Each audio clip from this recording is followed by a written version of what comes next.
them with something else, and I bet you two don't know what. Not diamonds. Not graphite. Don't know what. Pizza. You could cover the space shuttle in pizza, and it could come and do re-entry. So you're suggesting that NASA should have blasted off into orbit covered in pizza? Yes.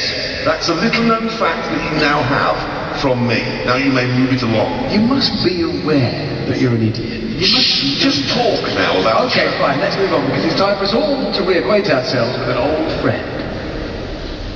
Generator weighs too much for my suspension. The chimney's come off. That's quite a lot of smoke in here. It's all collected in the front box. Now, that, of course, was the electric car we built for the TV, the incredible Hammerhead Eagle Thrust I. And we were very, very proud of the Eagle Eye Thrust Hammerhead Eye. So proud, in fact, that we were very disappointed to find that the motoring press didn't share our enthusiasm. No, it seems they didn't. We have on the screen here a review of the Hammer Eagle Eye head thrust from the Autocar. And they said it is impossible to regard it as a success. And they also said this is the slowest car we've driven this century. I know, and we put our heart and soul into that project, we really have. And then along came some loud-mouthed individual in a motoring magazine going, it's not fast enough, and it's not powerful enough, and it's not... Yeah, Jeremy, the ice you're on there, mate. Why? It's a you. What is? That's what... You must know you're an idiot. Look, hold on. The problem here is not, for once, Jeremy's idiocy. The problem is that the producers of Top Gear also thought the Hammer Eye Eagle Head Thrust Eye was rubbish. In fact, they said we had to make another electric car. But unfortunately, because we'd spent pretty much all of our budget on the original one, this time we had to use discarded white goods from the kitchen. Yeah. But unusually, we three couldn't actually agree on a single project together. So we went our own separate ways and came up with an electric car each. Yeah, here they are under these black drapes, and I believe the little one is yours, Hammond. Yes, it is. So show us what you've done. I shall present to the ladies and gentlemen, and here is my creation. An ironing board. Well, yes, an ironing board forms the sort of backbone of the chassis. This is brilliant. I call it a Tiefel.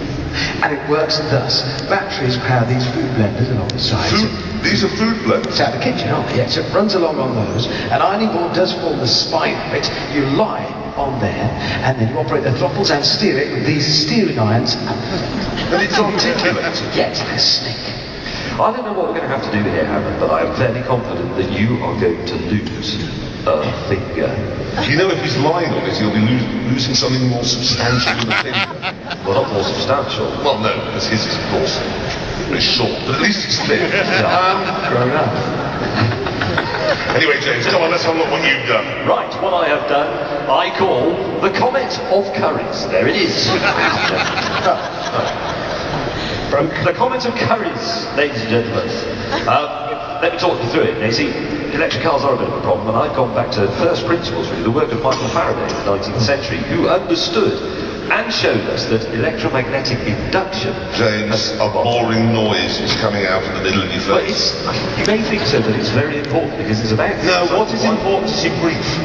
What have you made it out of? How does it work? You want a version for sort of numbskull, pube-headed oafs? Yeah, oafs. The plural of oaf. It's in your world. Anyway, yes, be brief. Come on. Okay, the short version for the pube-headed oaf is... I've made it out of all washing machines and tumble dryers, and I've used extra drums as the wheels. Excellent. How do you control the thing? Well, have you never used a washing machine? Well, no. No, stupid question. Okay, let's say you go to the post office and it's 20 minutes away. You simply set the timer control at the front for 20 minutes. 20 minutes later, you arrive at the post office and your pants are clean.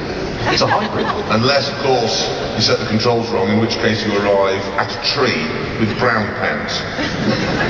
Pizza? Are you sure? Let's have a look what you've done. Yes, what I've done is enormous. Yes. I call it the Dyson AEG Zanussi. Gaganow, Plug and Pole, Dragster. Look at that. Stephen Hawking himself struggled to build something this magnificent. Well, to be fair... I know what he's going to say. Not Stephen Hawking, he would struggle. But anyway, let me talk you through it. What we have here are 12 food blenders arranged in a V formation, driving a centrally mounted shaft going to the rear wheel. So it's a V12 up front. At the back, we have added supplementary power, superchargers, if you will, in the shape of 2 microwave ovens, because the electric turntable is powered by an electric motor. It's the most powerful electric motor in the kitchen, in fact. Is it? No, I was making that up because I was stumbling a bit. You were? Yes. Has it got any steering? A bit. I'll put a Dyson ball on the front. You're stunned, aren't you? You're suffocating in the cool, crisp breeze of my excellence. No, Jeremy, actually, I'm suffocating in the fetid cheese and onion burp of your idiocy. Why? Where are the batteries? It hasn't got any. Brilliant, it's a pedal powered tracks. No, batteries are heavy, so they slow you down, and they always go flat. So what I've done with this is fit it with a flex. You total flopsack. How long's the flex? 150 feet. Well, That's a good idea, I told you actually. it was.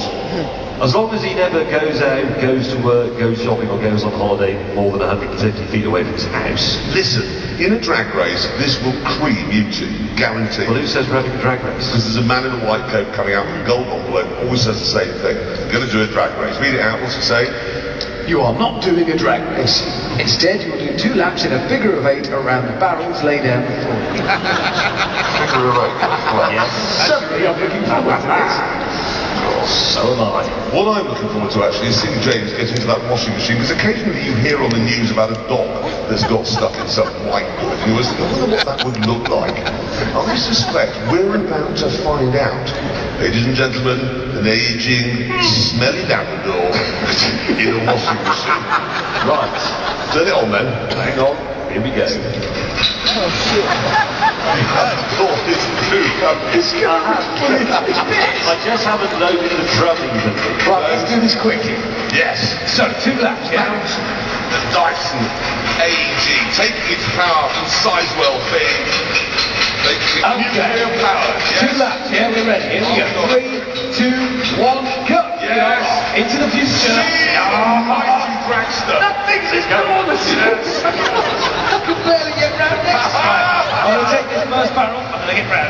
No! Don't get shut the door on me! Hang on. Back up. I haven't got a reverse. I didn't fit one. Well, I'm going to back up. Well, yeah, I didn't think I needed a reverse. Here we go. The Colin Perry blast through in a vibrating fashion. Yes, I am. Your cable's all up in the place. Will I get electrocuted? Actually quite quick, my dragster. Oh, yes. Yes. Hammond, where are you? I'm going to run over you. No, wait, no, I don't take it. Here I go. Oh, you cables come out. You run out of flex. You run out of flex, you moron.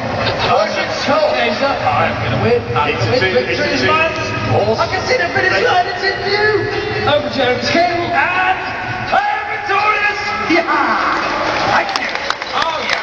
Very good. Smash one more. Why was that race more than